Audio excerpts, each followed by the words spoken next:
In this video, you're going to learn which 7 common mistakes non-native speakers usually make when they are speaking in English.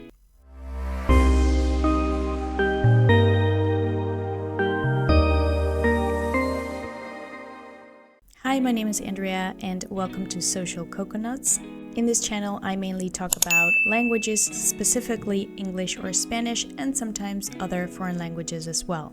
So I'm guessing you're here because you want to know which 7 common mistakes to avoid when speaking in English. Now, this video will mainly focus on the grammatical and the pronunciation aspects of those 7 mistakes.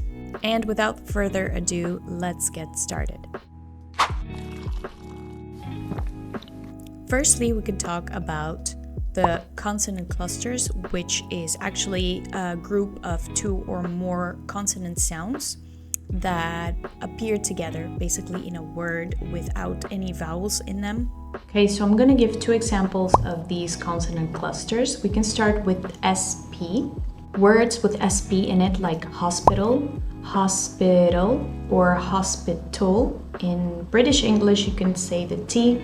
And in American English, you can use the flap T. If you don't remember what the flap T is, or if you don't really know it, I do have a video and I will leave it here and in the link below, so you can check it out and find out what the flap T is and how to use it in English. Hospital and hospital. Another word that has SP and that is quite difficult to pronounce is crisps. This is the word that they use in British English for chips. If you break that word down into several pieces, it could look like this: crisps, crisps. So that is quite challenging for non-native speakers to pronounce, especially if you're not used to these sounds together. So the mistake with the NT could be that some people like to add extra sounds into this NT consonant cluster. For example, with the word internet and interesting. Or you can also say internet or interesting. So people often say interesting. Oh, that's very interesting. The best way to say this word would be interesting. Interesting. Not interesting or interesting. That also sounds a little too forced. Okay, now we can move on to the second most common mistakes that speakers make when speaking is the omitting of the prepositions in English, which can lead to sentences that sound awkward or they are just grammatically incorrect. And I will give you some examples of these common mistakes related to the omission of prepositions. Let's take the example listen to.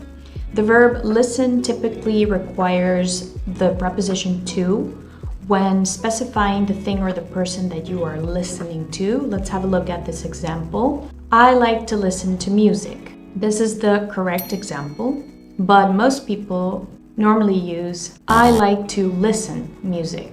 So here you have to use the to be specific of what you are listening to. I like to listen, and then to and what you're listening to. So there are actually many other examples with the omission of the preposition, and I can give you a couple more examples for you to see which other common prepositions speakers usually leave out when they are speaking. Here you have this example. I'm interested in or interested on that job. Which one would you use? Interested in, interested on? The correct one is I'm interested in that job. And how do you know which one is correct? So when you are learning, you will just have to remember which words are paired with which prepositions. There isn't a fixed rule for this, so you just have to make a note in your notebook, vocabulary, grammar book, and try to remember it for next time that you use it. And obviously, when you read a lot and listen a lot, then these words will come naturally to you eventually when you advance in that language. Now I'll give you this other example to succeed in or succeed on. He succeeded in or on the test. Think about that. Which one would you use? The correct one is he succeeded in the test. Now let's move on to the third error, which is well versus good. Well versus good are both adjectives, but they are used in different contexts and have distinct meanings. Well is an adverb, and it can also be used as an adjective in some cases. And as an adverb, well is used to describe how something is done, on the manner in which the action is performed. And I can give you an example. She sings well. He plays the piano well. As an adjective, well is used to describe the state of being in good health or condition. Like in these examples. I don't feel well today. The patient is recovering well. Now let's have a look at good. Good is typically used as an adjective to describe the quality, the nature, or the condition of something. And it's often used to express approval or a positive attribute of someone. And it's often used to express approval or positive characteristics of an object or a person, like in these examples. This is a good book. She is a good friend. Good can also be used as an adverb in informal writing and also speech to mean that something is well when you're describing how an action is performed, but this is considered less formal. So have a look at these examples. She sings good. This is much more informal. And also she sings well. This is much more formal than the previous sentence. So if you hear this, it doesn't mean that it's wrong, but it's more used in colloquial or spoken language. So to summarize this bit, well primarily is used as an adverb to describe the manner in which something is done, or as an adjective to describe a state of health or condition. And good is primarily an adjective and is used to describe the quality or the nature of something or someone. However, in formal speech, good is sometimes used as an adverb to mean well.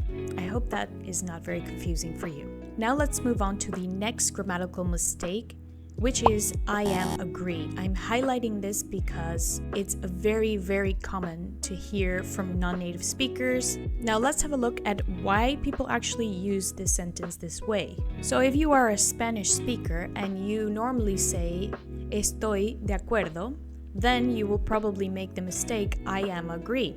If you are a Dutch native speaker and you say ik ben het ermee eens, then you will also use I am agree. This is due to the influence by the structure of the sentence in your native language probably, so you just take it and translate it as you would normally say it in your language. Now, I am agree, if you go further and look into the grammar part, it's because English follows a subject, verb, object structure, and saying I am agree just breaks this structure. Am is a form of the verb to be, and it just does not fit in this context. So make sure you pay attention whenever you're going to agree with something, just say I agree. And it's much shorter, so it's easier to remember actually. Let's move on to another very common mistake that people make, which is it depends of or it depends on. Which one is the mistake and which one is the correct one? Of and on are both prepositions, and they can be quite tricky in English. Of is often used to show possession or association, while on is used to indicate a connection to something. In the case of it depends on, you're expressing a relationship between the subject and the factors or the conditions upon which it relies. In some cases, you might mix it up due to your native language as well. Now look at these examples and try to figure out which preposition you're going to use here. We are going to have a picnic tomorrow, but it depends the weather. Which one would you use? The correct one is we are going to have a picnic tomorrow, but it depends on the weather. Another example with this is the success of the project depends on the team's effort. So now you know how to use this correctly. Let's move along to the sixth grammatical mistake that people usually make. We have people is or people are. People is. Is the singular form of the verb to be. So it has to be used with a singular pronoun like person. For example, the person is happy.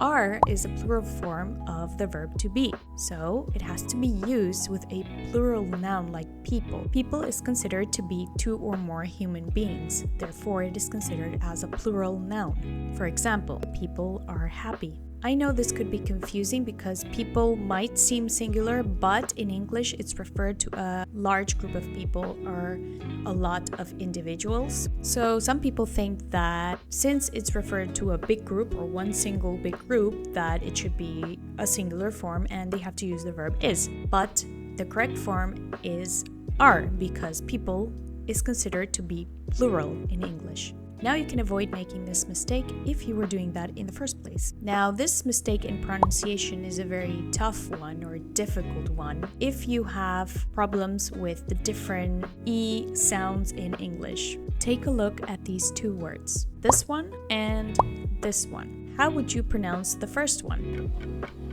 Now pronounce the second one. Now listen to the pronunciation. The first one is beer and the second one is bear. The first one has the pronunciation with the phonetics ia, and the second one is ea. If you don't know the difference between these two pronunciations, it might be difficult for you to pronounce this if you want to order a beer and end up ordering a bear. It's not the same to ask for a beer or a bear. Could I have a beer, please? Which is the correct option. And could I have a bear, please? So go ahead and practice these two sounds. And I do have a couple of videos on this. I will leave them here below and at the end of this video for you to check out if you need help with your pronunciation. If you would like to continue practicing your pronunciation, go ahead and listen to my short stories and please subscribe for more videos like this. And I hope you enjoyed this one, so hit the like button if you did, and I will see you next time.